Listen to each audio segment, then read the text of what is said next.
The Adventures of Jungle Jim.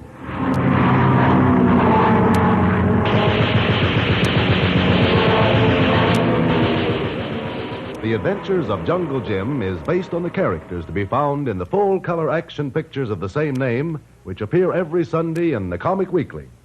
It's a high spot in the family's Sunday reading. It's amusing and entertaining. The top-rate cartoonists and artists contribute to the Comic Weekly.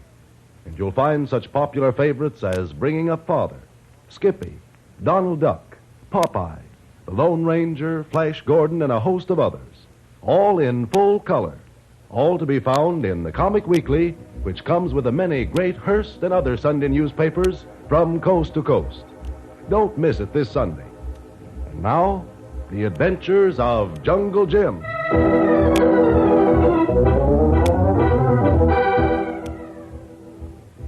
Jim and his faithful servant Kolu have discovered that the so-called quiet and peaceful college town of Knowlton is not the place to find peace and quiet. And Jim and Kolu are heading back for the big city, where, as Kolu says, find more quiet in subway train and boiler factory. It is about 11 o'clock at night and raining as we begin our story.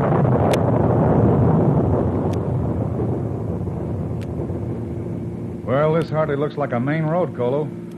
And a wild country around here. Look, Tuan Jim. Sign up ahead. Well, slow down. Let's have a look at it. There, see? In headlights. Sign say, Brenton, 20 miles. Guess you're right after all, Kolu. This road still looks strange to me. Can't remember ever coming this way before. Wait. Car coming, Tuan Jim. We stop them. Ask to make sure. I'll do it, Kolu. Coming pretty fast. Hello there! They not stop. I guess they were afraid to at this time of night on a lonely country road. What we do now, Tuan Jim? They must be heading for Grenton, too, Kolu. If this road is good enough for them, well, it's good enough for us. Let's go on.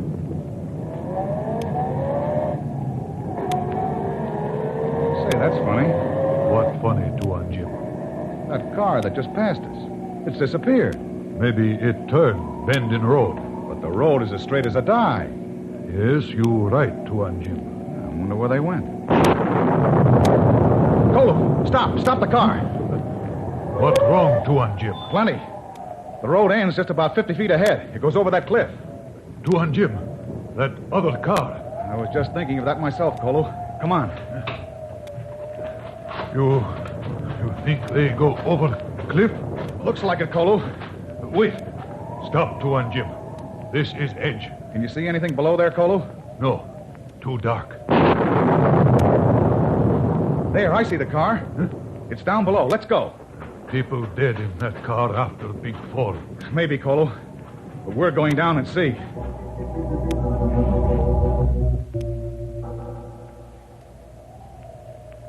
That's peculiar. There's only one person in the car, a woman. I could have sworn that there was a man driving. Maybe man fall out when car go over cliff. No, the doors of the car all closed. Well, let's get the woman out of the wreck. Yes. Tuan Jim, the woman. Yes. Yes, Kolu. She's dead.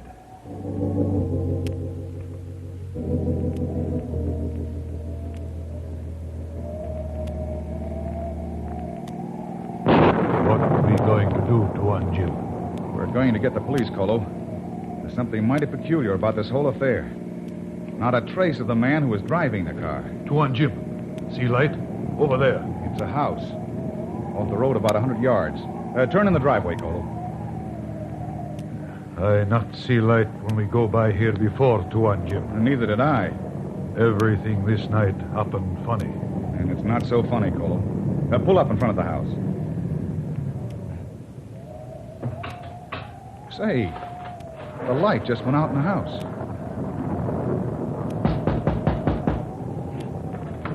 What do you want? Well, I'm sorry to disturb you, Sorry.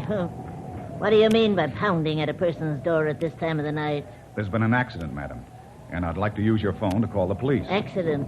Call the police. Well, you can't do it. She not want company. Well, she's going to have company, whether she wants it or not. Good evening. Won't you come in? Oh, yes, I know. There's been a wreck, and you want to call the police. Amelia told me. Well, all we want to do is call the police. We'll leave immediately. Come in. You'll catch your death of cold standing there in the rain. Come on, Kolu. Yes, Tuan Jim. My name is Bradley. James Bradley. And this is Kolu, my manservant. How do you do? I'm Jonathan Carrera.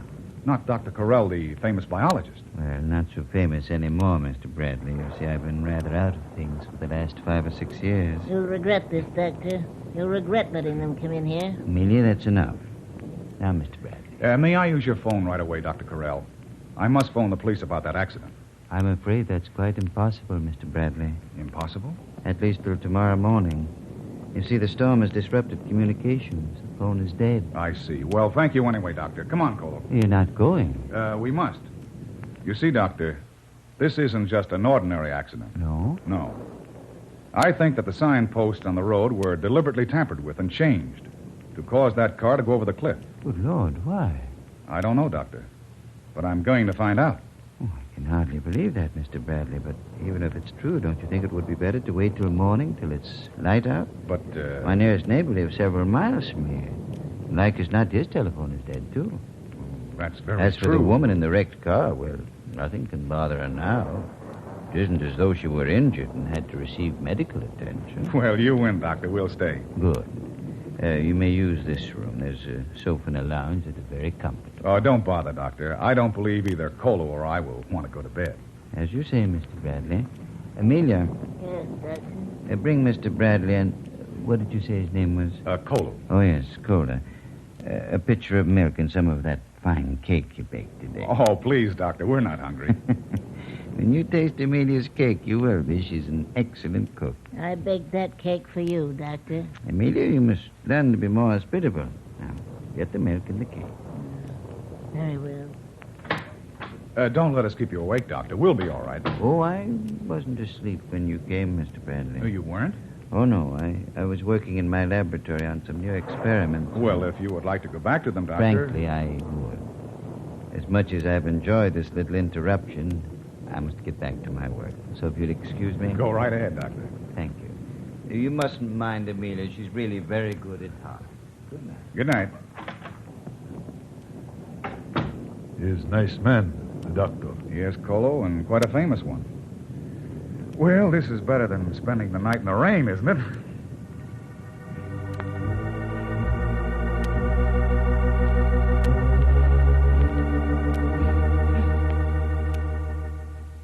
What time is it, Amelia? Nearly 3 o'clock in the morning, Doctor.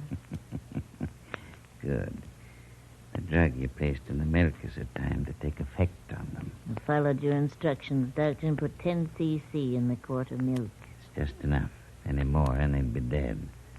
Just enough for our purposes. Well, let's begin. Get the operating table ready in the laboratory. Yes, Doctor, I've already done so. And let's bring them in. I'll bring the cart. They're too heavy for us to carry. You think of everything, Amelia. I don't know what I'd do without you. Unlock the door, Doctor. Yes, of course. You see, Doctor, the pitcher's empty. They've drunk the milk. Look at them. Sleeping the sleep of the innocent and just. Too bad they'll never awaken from that sleep. Now to get them on the cart. Give me a hand, Amelia. Yeah. Now, let's lift together. The servant Kolu first. There. He's Bigfoot, isn't he? Yeah. Now for Mr. Bradley. There they are.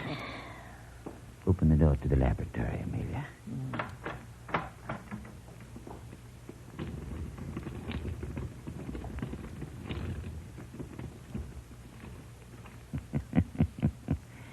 And you wanted to send them away, Amelia. Their coming here was a stroke of good fortune. Now I can test my elixir of life. The acid test, one might say. I was afraid when they came to the door. I thought perhaps they'd discovered who'd fixed the signs to cause the accident. How could they know? Yes, now I can do it. What I've planned for so many years. They called me mad, did they? Said I couldn't restore the dead to life. They shall see. They shall see. Amelia, Yes, Doctor.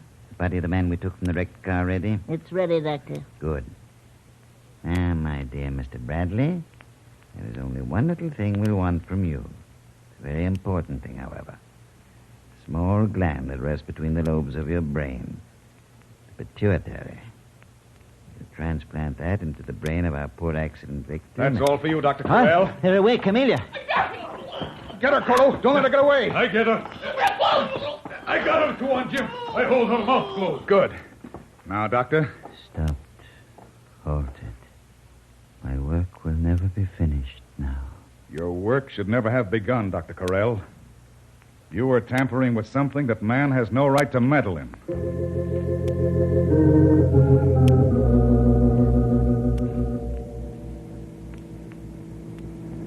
We be in city soon now. I suppose so. Doctor, he bad man. Not bad, Kolu. Just warped. He believed he was doing something for civilization. Kolu still think he bad man. Try to kill us. Tuan Jim, how you know milk not good to drink, huh? Well, Dr. Correll made me suspicious when he spoke of the woman in the wreck before I even told him about it. Oh, Then when I tasted the milk, it didn't seem quite right to me. then you say, Kolu, spill milk out in fire. Make doctor think we drink it. That's right. And you say he not bad man, eh? Kolu, his mind, properly balanced and directed, might have done great things. Kolu still say he bad man. Okay, Kolu. Have it your way.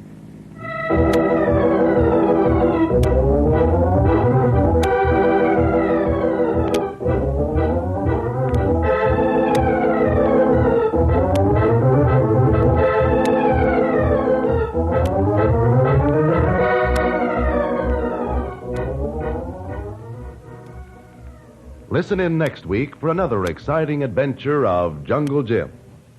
Remember, you can follow other adventures of Jungle Jim every Sunday in the Comic Weekly. Pages and pages of comics and action pictures in full color, containing the work of the world's best cartoonists and artists. Join the 11 million adults and 6 million children who look forward every Sunday to the Comic Weekly. Remember, it comes to you with your Hearst and other Sunday newspapers from coast to coast. Don't miss it.